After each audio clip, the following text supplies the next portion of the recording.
Last time on Subslide Dubslide. At least this time we don't have any licensed music, but they did still sort of try this like rock instrumental sort of vibe to this one that, I mean, not for me. Just looks ass. And you know who worked on Broly this, Broly that? Like, what does Broly warrant, like, to be even talked about besides just destroying any form of logical conversations about Dragon Ball? He's this big old goofball. Like, he's not, like, really. What does he do? Okay, so Trunks comes in the future, and then we have the present. And maybe some people stop and think, okay, well, Trunks comes from the future, and is the present, so there's two timelines. But I want to present to those people that they would be dead fucking wrong. He's on his hands and knees, and back in his white base form, and I was like, this is it. This is it. One big bang attack later, and it's over, baby.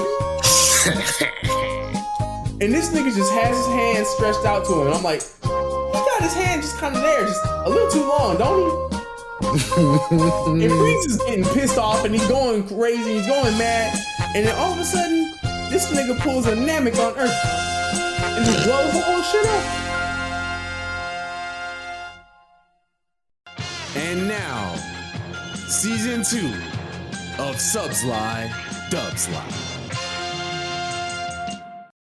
And welcome back, everybody, to season 2 of Subslide Dubslide, a comprehensive anime podcast. It's your man Versace Vegeta, aka Jay, and I'm here with my illustrious co-host D. What's poppin', dog? Yo, what's going on, y'all? It's your boy D. We are back. It's been a while. I know. Don't get mad at us. Please don't. I know. But we're here. I'm here. Brother Jay's here. We about to go crazy. Yes, sir. Listen, this was all by design, people, okay? Look, and we know it's been a while, but we had to spend some time in the hyperbolic time chamber. We had to get down to the nitty gritty, realize, listen, what is it going to take for us to get to that next level? And we realized we got to get down to the roots. You know what I'm saying? And that's to make sure that we let y'all know the true history, the true lore of the Saiyans. Yeah. The real deal. Not that phony, not the misconceptions, the real deal, dude. The real That's deal. right. This is stuff, you know what I'm saying? Listen, the dub might have switched up on you. I'm not gonna lie to you. The dub might have told you some things. Some other older dubs might have told you some other things, you know. But this is gonna be info we getting straight from the data books, man. We're getting straight from people who have broken this down for several years, okay? This is info you might not readily find just from watching the show, but if you dig in the crates, man, it's all there for you. Yeah. But before we get into all of that, man, before we even start with season 2, man, let's catch up, bro. My man D, how have you been, bro? It's been some time. Yo, it's been a minute, y'all, but I've been good for the most part. You know, we done had a season pass by. Yo, it's been a few months. A lot has changed. Everything's changed, but for the most part, things have been good. As far as my entertainment goes, I've been watching a lot of anime, which is crazy because I usually, I'm not the one to be like, like we talk about anime, but as far as me picking like multiple anime to watch, like that ain't me anymore. But I've been tuning in. I've been tuning in to a bunch of old stuff from the 70s all the way up to the 2000s. I haven't reached the 20. For you? Oh, Rose of Versailles. That stood out. That's timeless. That we talk about like a classic shoujo. That's it. Like I think that's aging gracefully to this day. Ashino no Joe. Yeah, that like the good old 70s stuff. Some old school Gundam. You know how that goes. You know, see Char put the whole series on his back. you know. But I know Gundam Head's gonna kill me. Like, oh, Gundam is great, Gundam's great, and Gundam is great. But we have to admit, yo, yeah, that boy Char, he was carrying that. He was carrying the series for a bit. You know what I'm saying? Yeah, Just let's nothing be wrong. very real, okay? Like when it comes to that old school UC Gundam, I mean, you might like Armor Array, but that's not what I'm watching, bro. Yeah, we not watching. we not we not ruling for it. You know what it is. But I've been into the classics. You know what I'm saying?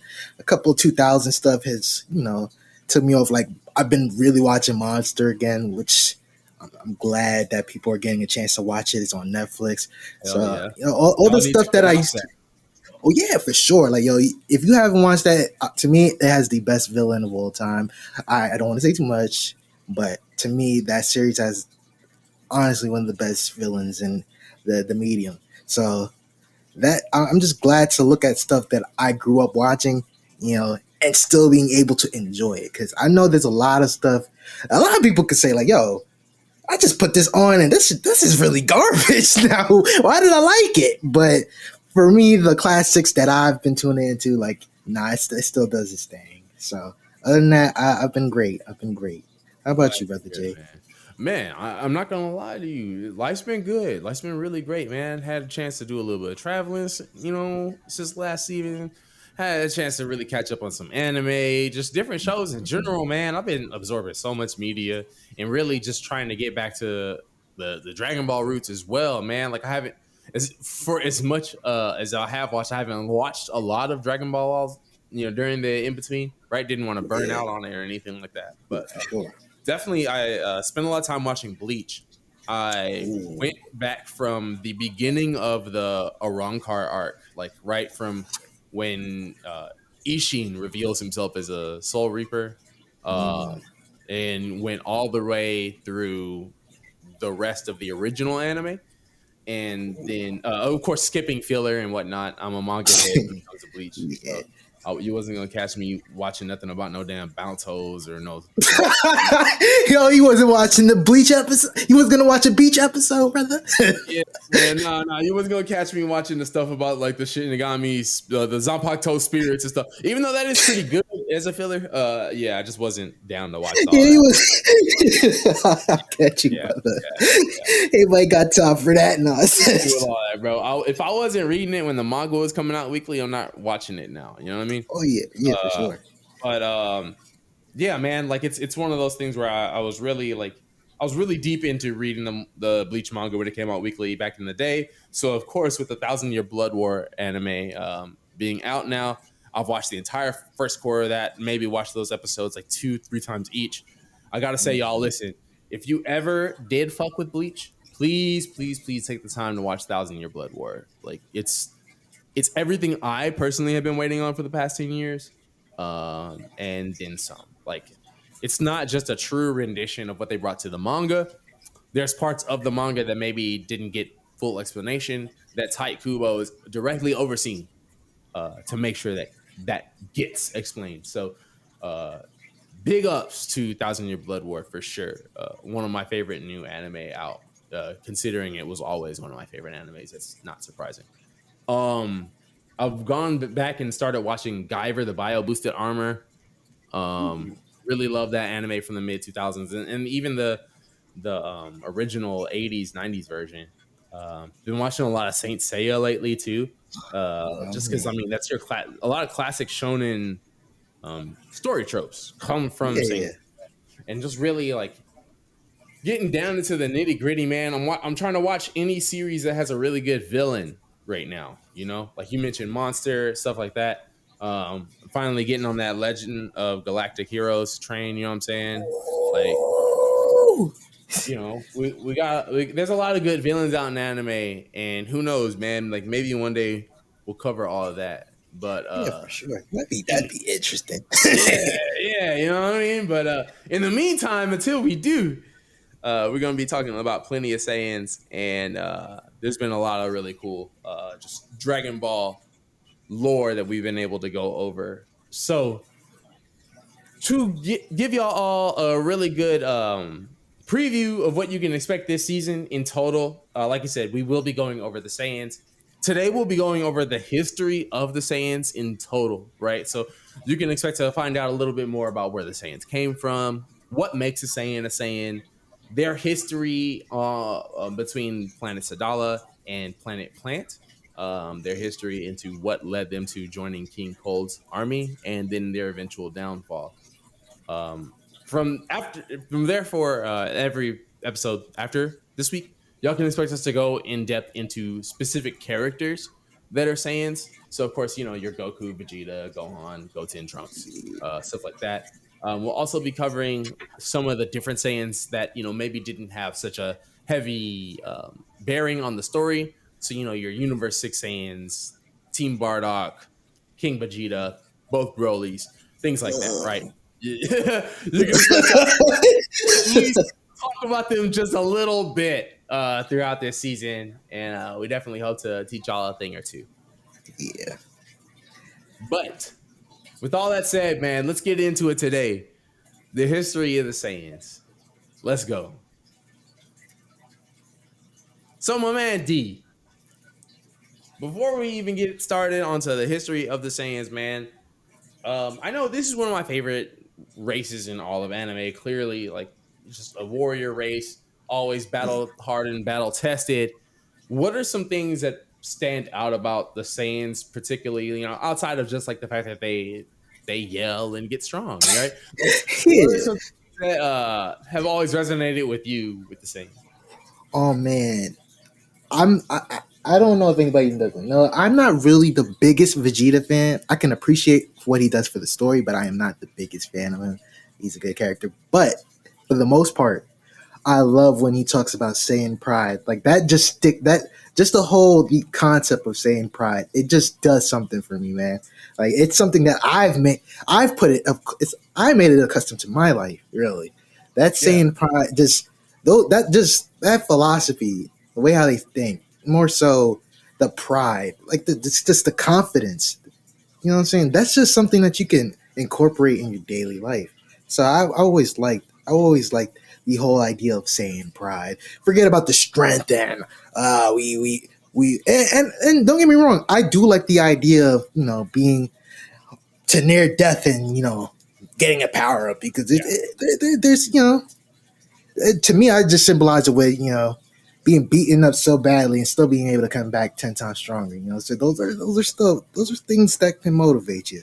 But I really like the whole concept of saying pride. It's really something that I feel like that's what really separates the Saiyans. Forget the transformations, all of that. Just the Saiyan pride and Vegeta being just ever so arrogant about it. That just makes them that just for me that does it for me. Period.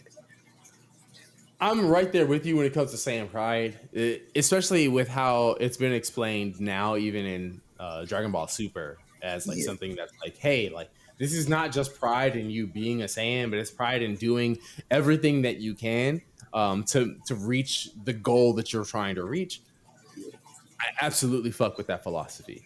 yeah, that's Not just that, but like the perseverance, man. Like that's something yeah, that resonates with me directly. Like when you push a Saiyan to the brink, they will always come back from it as long as they survive. And when they yeah, come back from it, they come back from it that much stronger. And that's just something that like I said, resonates with me personally. It's something that you can't help but admire because it's just like, damn, like these guys, you can put them through anything, put them in a whole blender, but as long as they got that 1 HP left, you know what I mean? As long as yeah. Hell yeah, and that's how you gotta be sometimes in the real world. Like as long as I'm still here, you know what I'm saying? I got a fighting chance. you really can't you can't put anything in front of a Saiyan that they won't try to work their way around and survive. And that's just something that as a person, as a fan of anime, as a fan of just not even just heroes, but like warriors, right? Yeah, I grew up a big fan of Star Trek. The Klingons were always my favorite race, and I always kind of said like, "Yo, like, um, you know, the Saiyans are Dragon Ball Z's Klingons, right? Like in some degree, right?" So that's where I've always kind of like drawn that sort of correlation between the two, and something I've always been a big fan of. But I just wanted to know because everybody has their own idea of what a Saiyan is, who the Saiyans are, and it's easy to get caught up in like the simple parts of it, right? Like the parts that make you go like, "Oh wow, like these guys are so strong. I really love how flashy they are in combat or like their skills or things like that." But at the end of the day, right, the Saiyans are just like this warrior race at first glance, but it's when you go deeper into that history that you realize like, oh wow, like they kind of survived a lot before they ever got to a point of what we knew of them Yeah. in Dragon Ball Z. So, Shit. oh, what were you gonna say, man?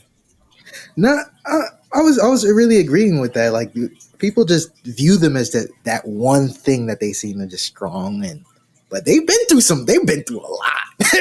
I think it gets glossed over a lot too. But we're here to save the day and look, get y'all a little tapped in to that. Exactly, man. Let's go ahead and let the people know what to expect on just not just what you see at first glance, but what's in those inner depths of what makes a Saiyan a Saiyan. Now, first, who are the Saiyans, right? Obviously, we know that they're a humanoid black-haired warrior race from planet Sadala, right? When it comes to that, the name Saiyan comes from the word Saiyajin in Japanese, right? Saiyajin basically means Saya people, right? Jin is just like a suffix that they use for a race. Now, Saya is based off of the word in Japanese yasai, which means vegetable. So there is where every Saiyan has a vegetable name pun for their names, right? It all literally comes from that. Even the planet Sadala, planet salad, like it literally in every core of what makes a Saiyan a Saiyan. Like if they don't have a vegetable pun name, you're not really a Saiyan, right? So yeah, as funny as it is, as goofy as it is, like it's a big part of their characteristics, right? Now, what's not so commonly known is that the Saiyans were originally a giant ape race who, once they gained intelligence, became humanoid. So it's thought that they were always originally in that Uzaru form. And along the lines of their evolution, they became humanoid, which kind of makes sense when you take into consideration how things played out in Dragon Ball GT, right? Where you would have Goku transform into a giant golden ape, and only once he was able to regain his consciousness that he was able to transform into Super Saiyan 4. That's something that we'll be going into much depth uh, about later in the Saiyan season. But it's just interesting that we see that sort of concept play out at a later point in the story. Now, when it comes to different feats that we have about the Saiyans that are all sort of common amongst them all, you've got different feats like durability, key usage, the fact that they can become stronger after a battle, the Zenkai boost, right? The fact that if you were to harm a Saiyan and get him to a point to where he's near death, as long as he recovers from that battle, he will gain a level of strength that is multiplied beyond what he originally had. And then, of course, the trademark tail that every Saiyan is born with. And with that tail, when a Saiyan views the light of a full moon, they're able to become a giant ape, also known as the Uzaru. D, what are some of your takes on just like a lot of the nature of the Saiyans? At first glance, they're really some rootless, cold-blooded warriors. Not even like I could say killers, and they are. They were, but they're some ruthless barbarians for the most part. Um, the the way how they even came about, the way how they just came through and conquered planets for the most part, very a little bit barbaric. Yeah, but for the most part, they're intriguing in a sense where their their strength mainly keeps them. going throughout the whole series. Like for as long as they've been a people, their strength really has saved them from a bunch of nonsense. Yeah, Because no, every step of the way, that strength is what's yeah, kept them alive, uh, yeah, for as long as it was able to, right? yeah, yeah, Um, for exactly. Because like just think about it against a battle against somebody as a smart race as the Tuffles. You gotta be really strong because the Tuffles are heralded as some really smart individuals. yeah, So for your strength to really carry you to have your own planet multiple times, like yo, I gotta give it to them. yeah. Brute force. Saiyans were definitely resourceful when it came to just using their strength, um, and especially evolving along the way with knowledge of their abilities and how they would go on to conquer. Now, when it comes to their history, you know, a lot of times you can look at the Saiyans' history and just kind of chalk it up to, okay, so they were on Planet Vegeta. There was the Sifurians, aka the Tuffles. At some point, they were on that planet. Then they no longer were.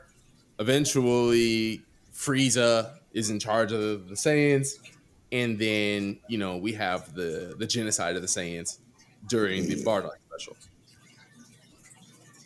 But what if I told you there was just a little bit more that goes into that? Not just, from that glance, but even from more backstory and more of a standpoint of like, hey, like there's a story that can be followed with that history that sort of explains every step of the way of their path. Pretty interesting, right? hell yeah. So what I want to do is basically give you all a timeline today. That's gonna go into the history of the Saiyans. Where that timeline starts is at age 238. Now, at that point, we're talking about this is a good 500 plus years before Dragon Ball. But at this point in time, the legendary Super Saiyan awoken, which led to a possible cataclysm on planet Sadala. It's believed that that cataclysm is what led to the migration of the Saiyans beyond their planet. The legendary Super Saiyan awakening was mentioned in a filler moment within the Namek saga of Dragon Ball Z. Of course, we have the famous scene of Vegeta basically explaining, like, hey, like there was the legendary Super Saiyan, and he once existed all these years ago. Could Kakarot be the new legendary Super Saiyan? That's definitely a whole different topic for a whole nother time. But pretty interesting, right? When we have that in mind, that even when it comes to the data books, we do have a specific point in time that we know the legendary Super Saiyan that is always mentioned by Vegeta originally did awaken, and his power was so immense that they had to leave the planet. Pretty wild. Yeah, hell yeah. Now, the next point of history that we have for the Saiyans doesn't happen for about another 300 years, which is around age 550. While the Saiyans were drifting in space, they find the peaceful and scientifically led planet Plant, which is the home of the Sifurians, aka the Tuffles. You'd have to imagine, like, for the Saiyans at that point, right? Like, they're still kind of like a a primal race. You know what I mean? Yeah, Like they barely are even able to travel the stars. Like who knows how they even got their hands on that ship, right? yeah. Exactly. We don't know what they were doing, as far Right. as we know. They, they, Yeah. Just this wayfaring race, just like out amongst the stars for like a whole 300 years, man. Like it's got to be wild that like they never found a planet to even call home for like yeah, then. You had entire generations of Saiyans that lived and died in space before they ever got somewhere. Pretty wild to think about, isn't it? yeah, Now, later on in age 550, the king of the Sphurians on Planet Planet allows the Saiyans to cohabitate with them and gives them rule over their own encampments on several different parts of the planet. So we have this one point in time where the Sphurians were living in peace with the Saiyans. They had their scientific cities where, we see that they had high tech. such as like weapons and like different satellite technology. Whereas the Saiyans kind of just like hung out, right? During that point in time, the Saiyans began to reproduce and they developed further intellect on their own, which led to them being able to evolve at a faster rate. That then leads to their stronger thirst for strength and conquest, sort of building up amongst the race, right? Because they've been kind of like living on this planet, chilling, but it's not like Saiyans live in peace, right? Yeah.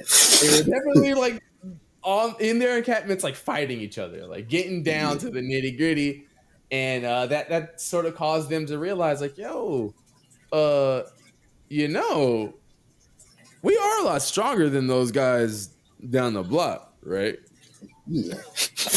Well, about a good 200 years pass from that, and then we finally get to age 720, right?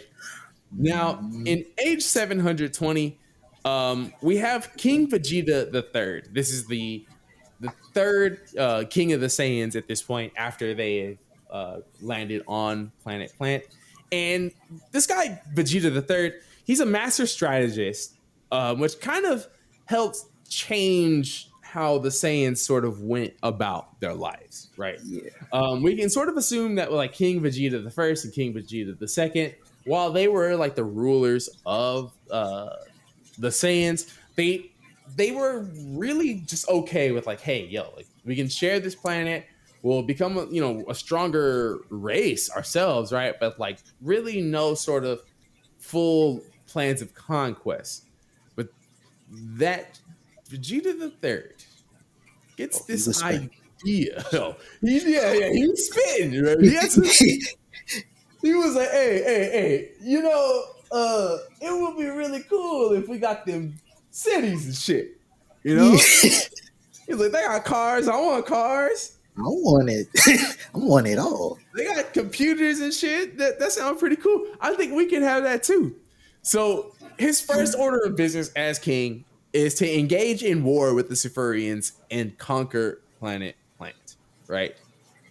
The Sifurians, to fight back, they use their technology to sort of engage in war. We can see at different points within Dragon Ball GT when they refer to the Sifurian War, Yeah. the Saiyan Sifurian War, that they had tech like tanks, guns, different sort of laser cannons and things like that. But the problem is that the Saiyans are really good at guerrilla warfare. Yeah, they All are. pun intended. You right on that one, brother. I mean, you think about the fact that it takes only 5 giant ape Saiyans to conquer an entire planet. Like, imagine the Bro. entire half of your planet is covered with like the whole known race of the Saiyans. Yeah, it's over. It's over. Yeah. So like, no matter how many sort of weapons they had, this wasn't like your like Attack on Titan where like they're like, hey, we got weapons to fight the giant guy. No, brother. No. The Sifurians, the Tuffles, it didn't matter how hard they fought, no matter how much they threw at them. That civil war over Planet Plant eventually wound up with the Saiyans winning. Now, this is all between years 720 to 730, right? There's a 10-year war that takes place. During that war, the Sifurians use their remaining technology and scientific prowess to create a biological life form that's a clone of the king of the Sifurians named Baby. Baby. Oh, man. Dr. Mew and Baby escape Planet Plant during the war. And we don't hear back from them for about a good 70 years after this. Which is crazy, by the way. Right. But pretty interesting to think that the Sifurians, even though they're a peaceful race, and it's known that the king of the Sifurians was someone who was peaceful, right? Like he was down for the Saiyans to sort of chill on their planet, right? They were like, hey, yo, we got a contingency plan. We have to do something to make sure that we can get revenge later down the line. And it makes perfect sense because Planet Plant, being a planet that's of 10 times gravity, as we know, it's a difficult planet for the the inhabitants to live on that aren't Saiyans, right? So Yeah. the indigenous people to Planet, the Sufurians, they wound up being known as like a smaller race by stature because like that strong gravity, they're not like a warrior people, so they're literally like smaller than the Saiyans. But knowledge wise, they were way advanced as a culture and civilization. Um, it's just like they might have had a million billion Sufurians on the planet, and let's say there was 1,000 Saiyans. That's all it took. Yeah. That's all it took. And it's really wild to think about that, right? Because it's just like you can imagine that for those like 200 years from the time that the King of Sufurians allowed them to stay on the planet all the way to the Sufurian Saiyan War, them boys was just biding their time, like saying like, all right, man, one day, Yeah. they're going to watch out. All right, we're gonna put you in the dirt. Now, interestingly enough, right?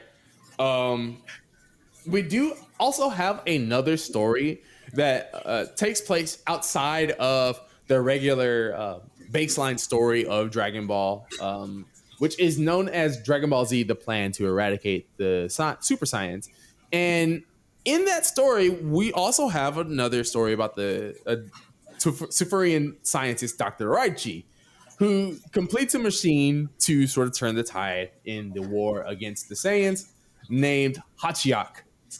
Which, I mean, when it comes down to it, it's like a biochemical weapon to fight the Saiyans. It's basically baby before baby. Exactly. Of course, would we count that as like a full form of like actual part of their history?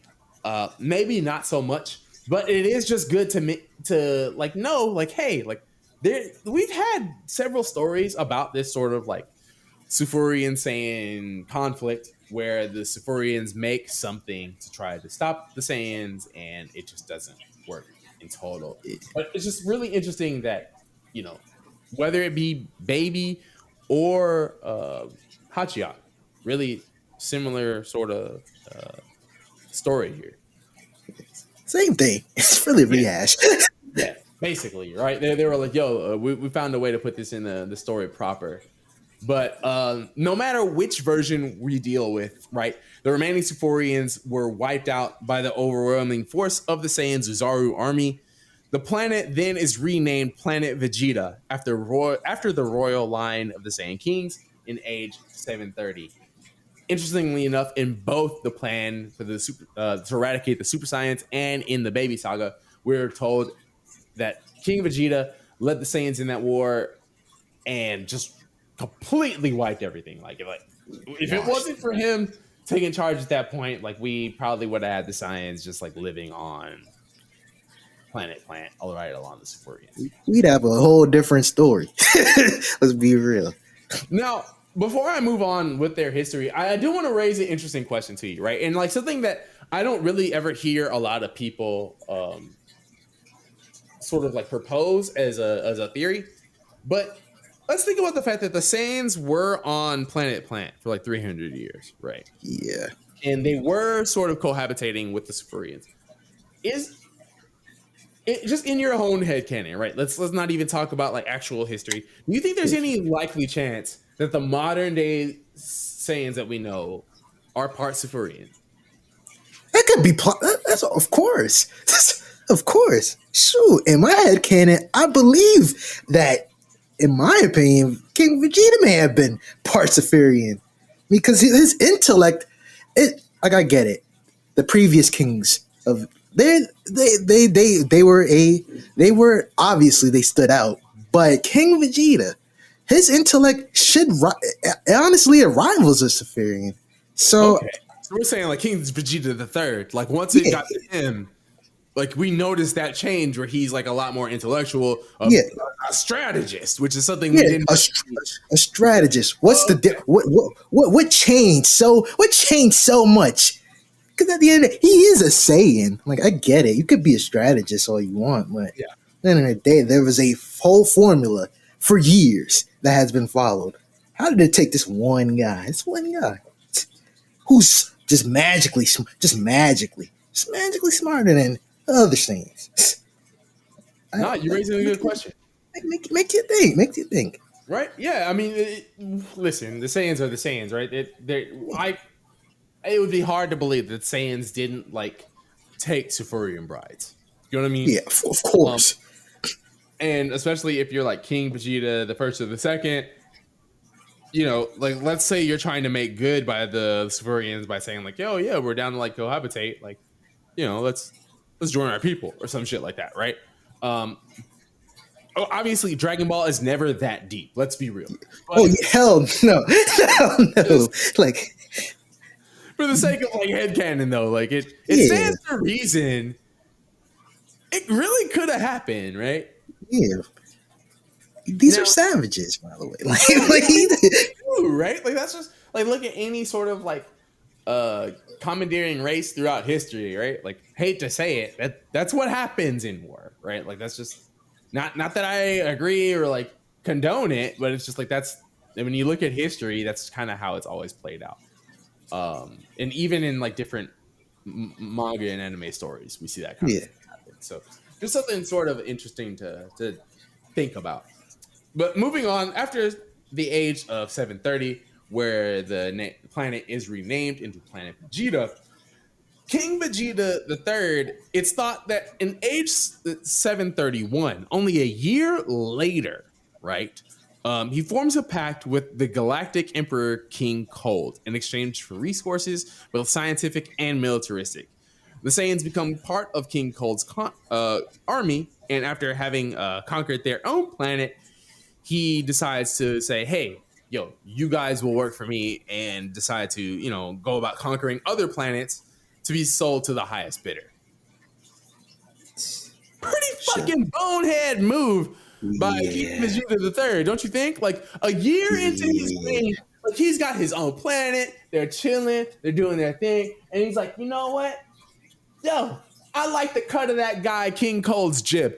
I like how he gets shit done. Why don't we join with him so that way they can give us some more tech, give us some more militaristic shit to work with? You know what I'm saying? We can spread throughout the galaxy and then, sort of go out and fight. Because shit, we ain't got no fights here. What a what a bonehead. What a bonehead. Like, hey man, King Vegeta, strategist, smart guy. He's a very smart guy. I mean, at least for about 10 years, he had it figured out, man. But once Brain he fart. once he got that power, bro, my man's just kind of lost grip with reality, dog. Because I don't know what he was thinking, saying like, "Yo, yeah, no, King Cole, we gotta join up with him." Because it's like, Yeah, we bro, gotta link up. It's not like we don't have the tech from the Tuffles or anything. You know what I'm saying? Like, no, we need to rock with them guys. Those are the real shooters. Come on, dude. who knows? Maybe King Cole kind of strong armed him into it. Who knows? I don't know. But just because we don't have that whole story, we can only sort of surmise just based off of the timeline that we have here.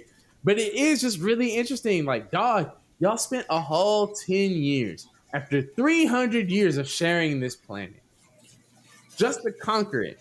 And then within a year of having owned it, you're like, nah, bro, we rocking with the game. Yeah, and to be fair, like maybe their relationship with King Cold wasn't that bad. This is what happened afterwards. It's this freezing, it's this freezing dude that we. That's the problem when you mess with another emperor. We don't know who's gonna be the successor.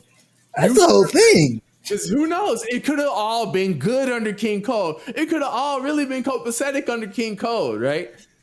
Yeah. And But then King Cold's like, oh, you know what? Me and my son. I'm giving this to my son. It's my flesh and blood. Here you go.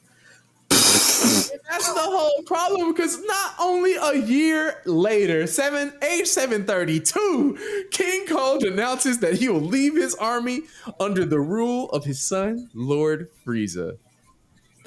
The worst nightmare ever. Worst thing that ever could have happened to the Saiyans. I mean, this man Frieza shows up, just straight up says, "Hey, what's good, y'all? Listen, we got these things called scouters. Yeah, this Safurian dudes had those, but we worked on that and made those even better. sounds like y'all got some dudes hiding around. So let me show you how good these scouters work and just like straight blast some of their army just as a Man. feat of strength, just to show the Saiyans, like, no, listen, it ain't shit ain't sweet no more. It ain't safe. May have thought that y'all were like, our army, our big, say our muscle. Not no more, bro. Listen, Lord Frieza, he got it. Yo, he the way how he even came down to like it's just ingenious. He's a scumbag. He's a scumbag, but it wasn't just something that randomly just came to be. Like, look at the downfall of the Saints. Like, you can't tell me like this was just something random. Like, this felt planned. This felt planned in my eye. This is my head canon. Like, yo, this was planned from the get go. From the get go. My Yeah. God, like that's the problem. Really, that's the problem. That's really the problem. They should have never did the deal with King Cole. I mean, yeah, King Cole he might have been a decent, like, from what we've seen, like he's like a reasonable guy. Like, when we saw him on Planet Earth and he was interacting with Trunks, he wasn't too bad. Like, Yeah, I mean, I he's a mean, scumbag, but he wasn't too bad. Like, exactly. Yeah, it's like, yeah, he pulled the little thing with the sword. Yeah, maybe he was mad his son just got killed, right? Like, that's yeah, regular reaction from a but for guy. the most part, like, he's more reasonable than Frieza. Frieza's a nutcase. like Frieza's a real nutcase. I'm gonna give you that for real. Yeah, yeah. Frieza unhinged as shit. We never seen King Cold really, what I'm saying, push people around like that. I mean, sure, I'm certain he had to be ruthless. Frieza had to get this from somewhere, but at the very least, in that year where they was working from King Cold, I'm pretty sure nobody feared, the safety of their entire planet. Exactly. Nobody thinking about that. They sipping the Kool-Aid, like, you know what? We lit. King Cole kind of rocking with us the way how the Tuffles was rocking with us. Like, and then, which is funny because what they did happened to them. Exactly, exactly. that karma, that Dragon Ball karma. Just a few years later, my man. But interestingly enough, later that day, after Lord Frieza announced his rule of King Cold's galactic army, an infant by the name of Broly, who was the son of the Colonel Paragus in the Royal Saiyan army, was found to have a power level higher than that of the recently born Prince Vegeta IV. Due to the King Vegeta III seeing that baby as a threat to the Saiyan race and to all of Universe 7, he banishes Broly to a far off planet of Vampa, where his father, Colonel Paragus, commits treason to rescue his son. Just a sort of a little side story here in this history of the Saiyans, but I promise you, this will be important later. Yeah, very important. Now, 5 years later, it's now age 737. A low class warrior by the name of Bardock grows concerned as Lord Frieza summons the entirety of the Saiyan race to Planet Vegeta. Bardock shares his suspicions with his wife Kine and surmises that Frieza is going to exterminate their race out of fear for the legend of the Super Saiyan and the Super Saiyan God. They take their youngest son Kakarot to Earth in hopes for his safety by placing him into a capsule for him to leave on his own. Later in that same moment, Frieza destroys the planet after Bardock fails an attempted coup to stop him.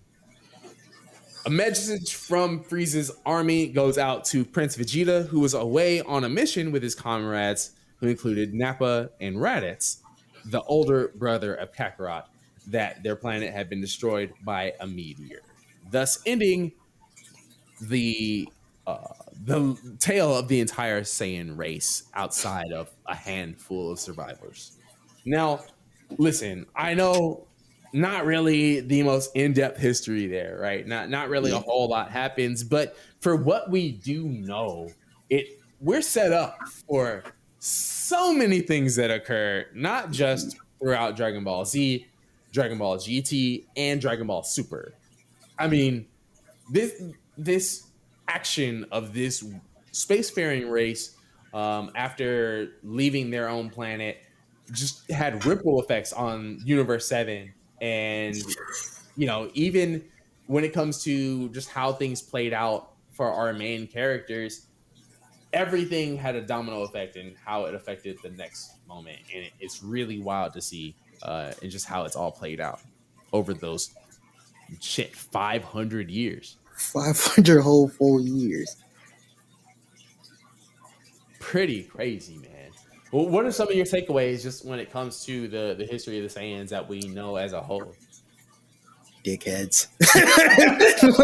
Like dickheads. Like, yo, like, I get it.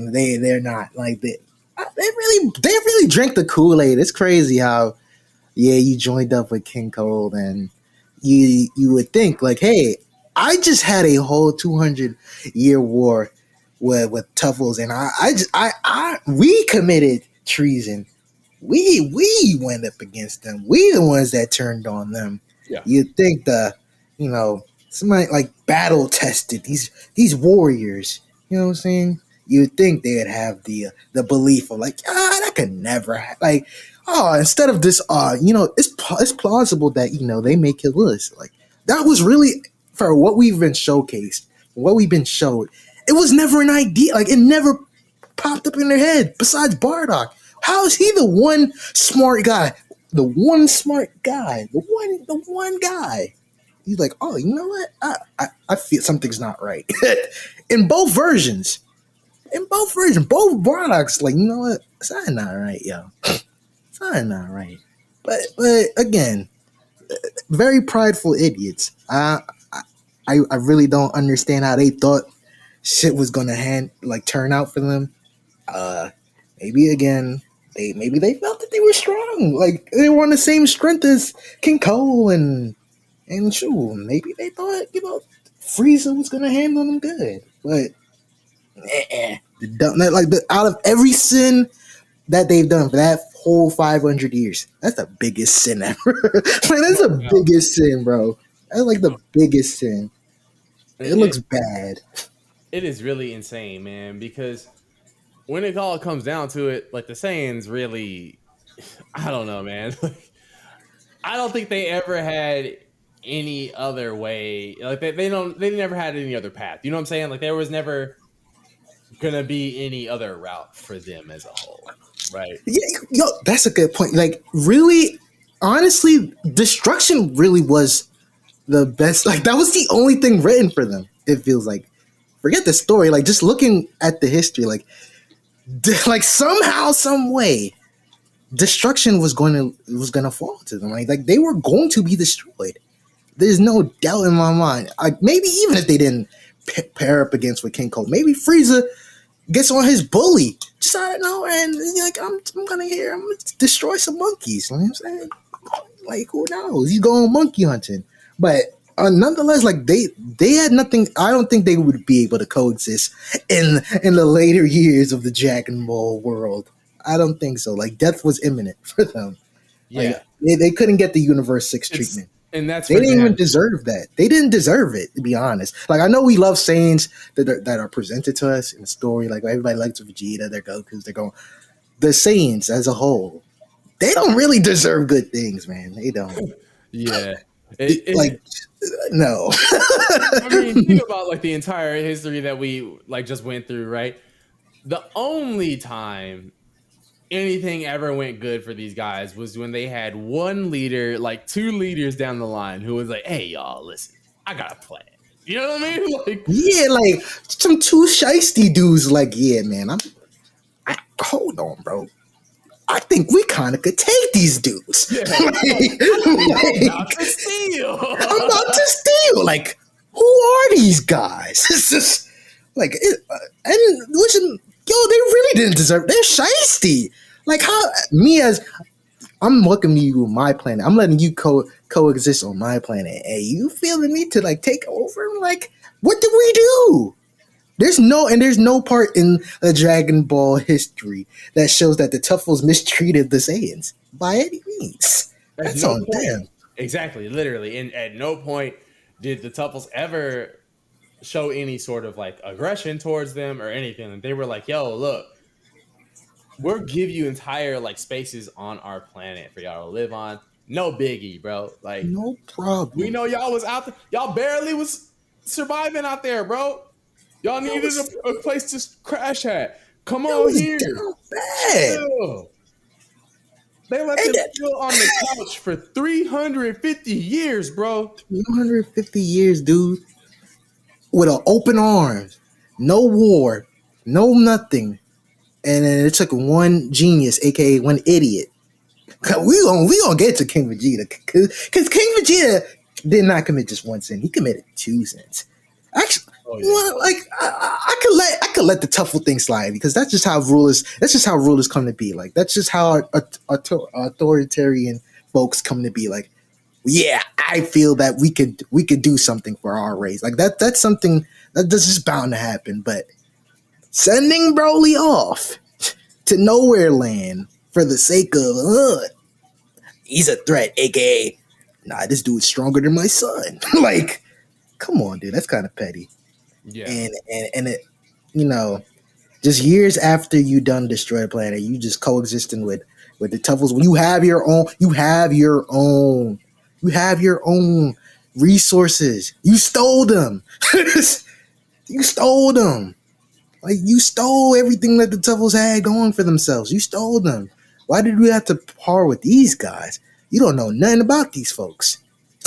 And that's the thing that's nuts, man, is that, King Vegeta the Third had full hope. Like, yo, my son, he's gonna be the one that frees us Come from on. King, from Lord Frieza and all this. He's gonna be the one that really gets shit straight. Bro. Under Bro. what grounds? Under what grounds? Prince Vegeta found out y'all got murked and he said, next. Next, he don't care. Like, which I always try to tell folks, like, yo, What's the next he planet? knew they were He knew they were suckers. How your prince like, you know what? You don't feel bad. You don't want to get it back in blood. He knew y'all was suckers. I deserve that. I really did. I mean, I firmly believe, man, like that boy Prince Vegeta, he knew. Listen, bro, ain't nothing I can do about none of this, dog. I'm gonna chill here. I'm gonna get strong. I'm gonna get mine. Eventually, I'm gonna take out Frieza, but not for them, for me, bro. I'm Because doing it for myself. I don't care about you suckers. Like, I don't care about none of you. hell What yeah, have y'all done for me? hell yeah, And I don't blame him. I really don't. Ain't but not, the whole pride like that. We'll get into it later after when yeah, we start yeah. talking about the other. But as far as the whole redeeming the Saiyans, what are you really redeeming, dude? I don't really like. In hindsight, you don't really feel bad for the Saiyans because they did everything that they earned that one. All's fair in love and war, brother. And I mean, that's really, you know what? All's fair in love and war really is the one thing that surmises the Saiyans' history in total, right?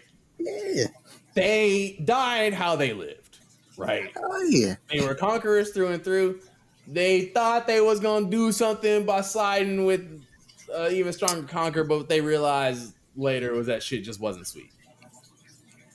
which is great, which is crazy. Family, you died because these like, oh man, what a terrible man. He might have been a great strategist, but as far as ruling goes, as far as oh man, terrible king. Terrible king. Absolutely. Might have been a great general as far as war goes. Yeah, when You it know what I'm came to war, saying? he was that guy, but Politics? No. Nah. That wasn't him, man. King Vegeta the Third, you're not that guy. You're not that guy, man. Tuffle smoking on your pack in heaven. For We got real. there, like all of y'all are just souls in hell. The Tuffles out there, they having a party in heaven. You know, Rightfully my so. man, Dr. Mew was out there in space. He found out and was like,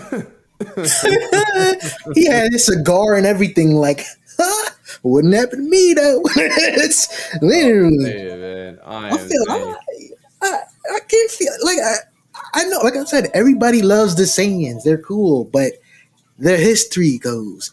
I don't feel bad for these dudes. They got what was coming. Suckers. Yeah, at the end of the day, I mean, as much as I love the same characters that we wound up having in the story, the guys that came from, we could do without. some goofballs, man. Some real goofballs. Hey, King Vegeta, how did it feel to get bitched? Bitched by somebody as small as you? Like, because the whole comment point was like, yo, even when Goku looked at really like, yo, he's kind of small. He like the short guy. Like, how does it feel to get Hey, absolute hey, bitched? they did say the Tuffles was small. Like, what was that? What was that? Was that the? Oh man, these guys they ain't like that. They ain't tough. They ain't like they're no, bro, no, no. And what really hurts me when we watch season one, when we watched the episode of Bardock, that hurt the whole. When Bardock really tried to rally them up, that hurts my soul to make them like they made him look like they made Bardock look like he was on off that yerk, like he was tweaking, like he didn't know what the heck he was talking about. So these suckers really didn't have it in their whole brain, like yo, these guys they really about to do us in. Like that never came across their head, and that's sad. That's really sad. For a warrior race, they might be the let me be nice. They might be the dumbest warrior race. The coolest, but the dumbest. Maybe just egotistical at that. Like, well, we're Frieza's best workers. What does that mean, yo? Yeah, what that mean, really? What does that mean? Oh, you're my favorite. They're not slaves by any means. Like they weren't slaves, but like in the eyes of Frieza, like yo, you're my hardest working idiot. Like that's really what it is. 'Cause he didn't view you guys as anything but incoherent idiots, which is crazy. And I mean, there might be some accuracy about that one. Oh yeah. But in the long run, listen, the history of the Saiyans is just sort of set up for all of the great stories that we're going to be covering, all the great histories that we're going to be going over this season. Next week, we'll be starting with the Saiyan who was sent to Earth, Lil Kakarot himself, Son Goku. Hell yeah, it's gonna be a fun episode. It's gonna be really, really fun, man. Because I'm gonna be really happy to go over his history and then maybe some opinions about my man. I'll put it that way. I'm here to put on the Goku cape next week. Oh, y'all already know me, man. I'm a Goku stan, so I heard what y'all been talking about on the internet. I heard y'all. I heard what y'all been saying. Yeah, we I'm here to end that, yo. It's over. We're here to end some Over, all the way over. We're here to end some misconceptions, my boy. Because I'll tell you what, Goku's a good ass man, and that's all I'm gonna say, man. Hell yeah, great guy. Great guy. Humanitarian of the year. Yeah, it goes to him that way for now. But you know what I'm saying? As always, thank y'all so much for joining us, man. We're really back to be here for season 2. It's your boy Jay. Man, it's your boy D. Yo, we back. That's right, man. Some slide, don't slide. We don't. We out We this don't. bitch. We out of here.